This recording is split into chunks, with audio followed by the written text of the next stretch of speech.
د احمد مسعود څخه تازه پوښتنې شوې دي. احمد مسعودي په یوه مرکه کې ویلي چې طالبانو حکومت څنګه دوام وکړو او څنګه یې دغه حکومت ونیوه.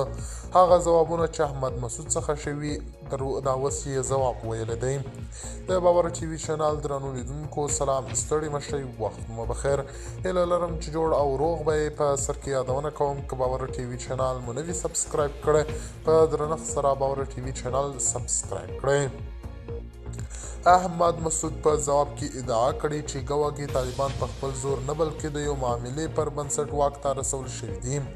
په داسې حال کې چې پرځول شوی ولسمشر محمد اشرف غني امریکا ملامتوي چې طالبان سره د دوحې تړون په کولو سره تیر جمهوري نظام له سقوط سره مخ کړ.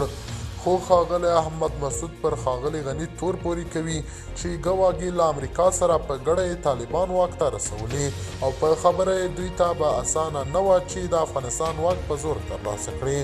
خو بیا د طالبانو مشرانو ویلي دي چې موږ د الله تعالی په فضل او د شهیدانو پر وینو خپله خاوره مو په خپله ازاده کړه. له موږ سره هیچا هم کومک نه دی کړی.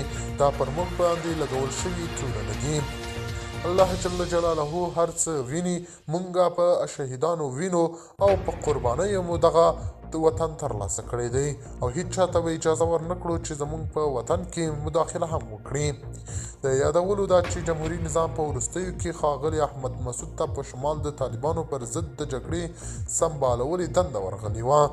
خو بیا هم طالبانو ماشاءالله د شهیدانو په وینو او په قربانیو ټول لښکر مات کړ او طالبان یې آزاد کړ.